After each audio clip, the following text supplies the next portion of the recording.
रफ्तार से चला, उसकी अपनी वजह रही है। मैं उनके विस्तार में नहीं जाना चाहता, लेकिन इतना तय है कि आज का युवा भारत दुनिया पर छा जाने के लिए अधीर भारत अब धीरे नहीं चल सकता। इसलिए ही बीते वर्षों में देश ने स्पीड भी बढ़ाई और स्केल भी बढ़ाया, साथ साथ स्कोप भी बढ़ाया। साथियों, भारत की नई पीढ़ी का एक अच्छा गुण है कि वो तथ्यों के आधार पर चीजों को परखती है और उसकी सफलता विफलता को तुलनात्मक रूप में भी एनालाइज करती है और हर एक बात को तर्क के आधार पर, तथ्य के आधार पर स्वीकार करती है।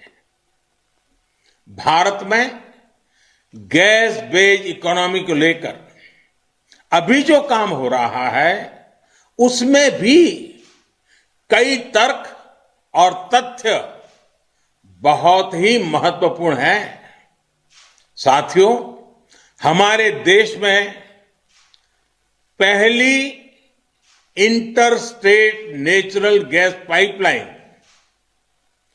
1987 में कमीशन हुई थी। पहली पाइपलाइन 1987 में कमीशन हुई थी। इसके बाद 2014 तक, यानी 27 साल, 27 इयर्स में भारत में 15,000 किलोमीटर नेचुरल गैस पाइपलाइन बनी। आज देश भर में पूरब, पश्चिम, उत्तर, दक्षिण 16,000 किलोमीटर से ज्यादा नई गैस पाइपलाइन पर काम चल रहा है। ये काम अगले 4-6 साल में पूरा होने वाला है। आप कल्पना कर सकते हैं, जितना काम 27 वर्षों में हुआ, हम उससे ज्यादा काम उसके आधे समय में करने का लक्ष्य लेकर चल रहे हैं। साथियों, इसी तरह एक और उदाहरण है सीएनजी स्टेशन का। हमारे देश में पहला सीएनजी स्टेशन 1992 के आसपास शुरू हुआ था।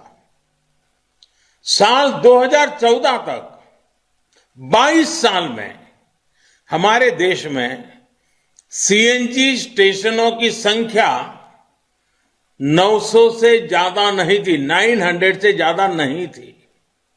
जबकि पिछले 6 वर्षों में 1500 के करीब नए सीएनजी स्टेशन शुरू हुए हैं। अब सरकार इस लक्ष्य पर काम कर रही है कि देश भर में सीएनजी स्टेशनों की संख्या को 10,000 तक पहुंचाया जाए।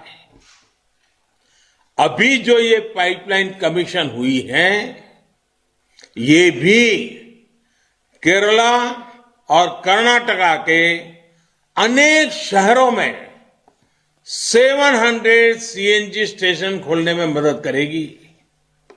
साथियों, एक और दिलचस्प आंकड़ा है पीएनजी कनेक्शन का। रसोई में पाइप से जो गैस पहुंचाई जाती है, उसका 2014 तक हमारे देश में सिर्फ 25 लाख पीएनजी कनेक्शन थे। मतलब कि घरों में पाइपलाइन से गैस 25 लाख। आज देश में 72 लाख से ज्यादा घरों की रसोई में पाइप से गैस पहुंच रही है। कोची मंगलुरु पाइपलाइन से 21 लाख और नए लोग पीएनजी सुविधा का लाभ ले पाएंगे। भाइयों और बहनों, लंबे समय तक भारत में एलपीजी कवरेज की स्थिति क्या रही, ये हम सभी जानते हैं। साल 2014 तक जहां 14 करोड़ एलपीजी कनेक्शन देश भर में थे, वहीं बीते 6 सालों में इतने ही नए कनेक्शन और दिए गए हैं। उज्ज्वला योजना जैसी स्कीम से देश के 8 करोड़ से ज्यादा गरीब परिवारों के घर कुकिंग गैस तो पहुंची है, साथ ही इससे एलपीजी से जुड़ा इंफ्रास्ट्रक्चर भी देश में मजबूत हुआ है। साथियों, एक बड़ी वजह रही कि कोरोना काल में देश में रसोई गैस की किल्लत कभी नहीं हुई। गरीब से गरीब को हम उस मुश्किल समय में करीब 12 करोड़ मुफ्त सिलेंडर उपलब्ध करा पाए। साथियों, सरकार के इन प्रयासों का, इतनी तेजी से किए जा रहे कार्यों का एक और प्रभाव हुआ है। इसकी चर्चा उतनी हो नहीं पाती। याद करिए, हमारे यहां केरोसिन को लेकर कितनी लंबी लंबी लाइनें लगा करती थी। राज्य सरकारें भारत सरकार को चिट्ठियां लिखती थी केरोसिन का कोटा बढ़ाने के लिए, केरोसिन की डिलीवरी के लिए। केंद्र और राज्य के बीच में हमेशा तनाव रहता था। आज जब रसोई के लिए गैस आसानी से मिल रही है, रसोई तक गैस आसानी से पहुंच रही है, तो केरोसिन की किल्लत भी कम हुई है। आज देश के कई राज्य और केंद्र शासित प्रदेश खुद को केरोसिन मुक्त राज्य घोषित कर चुके हैं। Friends, our government believes in an integrated approach for energy planning. Our energy agenda is all inclusive. Since 2014, we have brought in various reforms across the oil and gas sector. These reforms cover exploration and production, natural gas marketing and distribution. We plan to achieve one nation, one gas grid. We also want to shift to gas-based economy. The use of natural gas has several environmental benefits. The government is taking policy initiative to increase the share of natural gas in India's energy basket from 6% to 15%. Crores of rupees would be invested in the oil and gas sector in this decade itself. Dedication of this Kochi-Mangaluru natural gas pipeline of GAIL is a part of our journey to move towards one nation, one gas grid. Clean energy is important for a better future. The pipeline will help improve clean energy access. Our government is also making many efforts in other sectors. Take, for example, the Swachh Bharat movement, the efforts to increase LED bulbs for electric electric mobility. साथियों, आज कोशिश ये है कि देश को भविष्य की जरूरतों, भविष्य की एनर्जी नीड्स के लिए आज से ही तैयार किया जाए। इसलिए एक तरफ देश में नेचुरल गैस पर फोकस किया जा रहा है, तो दूसरी तरफ देश अपने एनर्जी रिसोर्स को भी डाइवर्सिफाई कर रहा है। अभी हाल ही में गुजरात में दुनिया के सबसे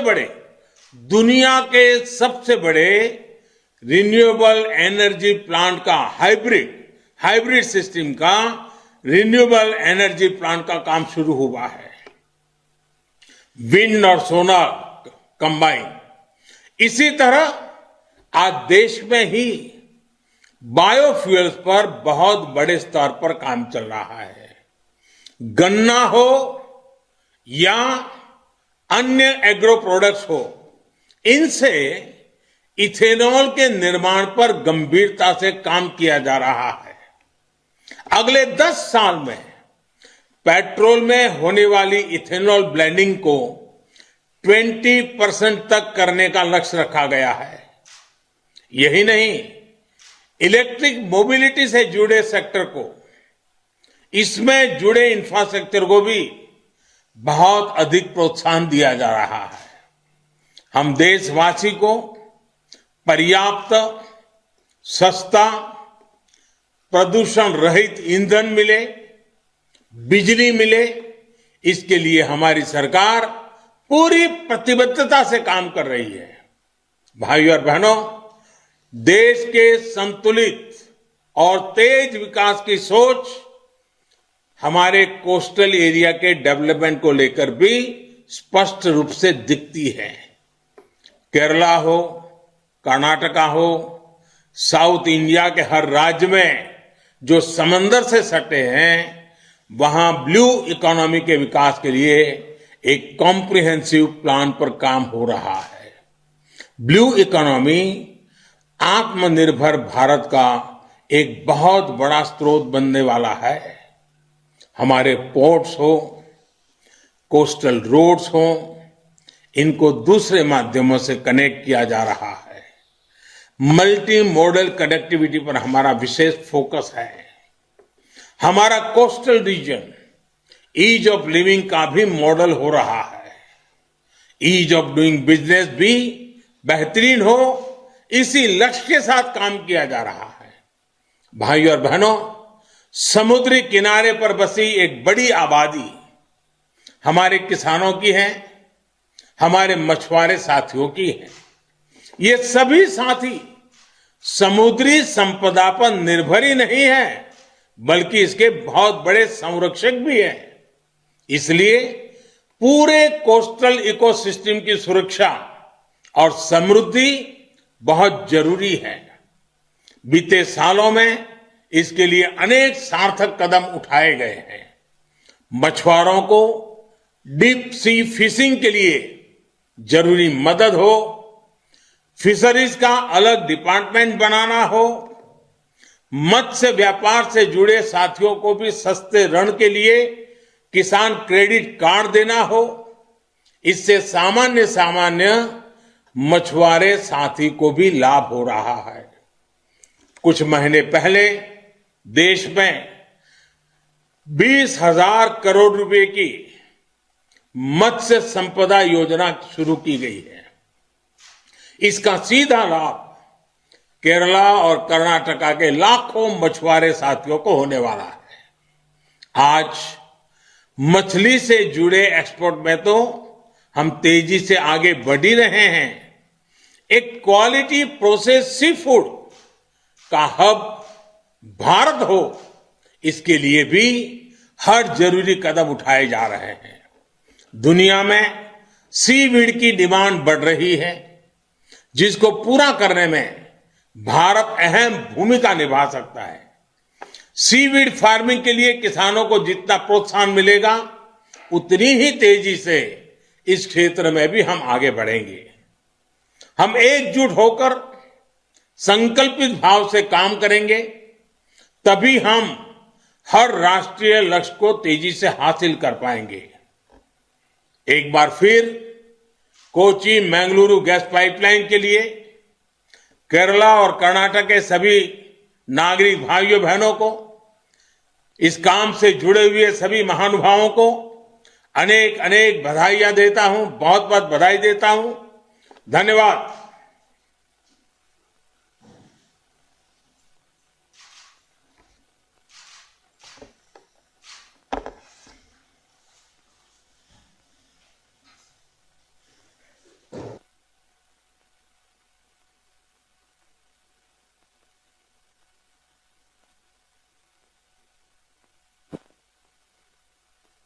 माननीय प्रधानमंत्री जी का धन्यवाद और सभी महानुभाव यहाँ उपस्थित थे, सभी का धन्यवाद। आज का कार्यक्रम यहीं समाप्त होता है।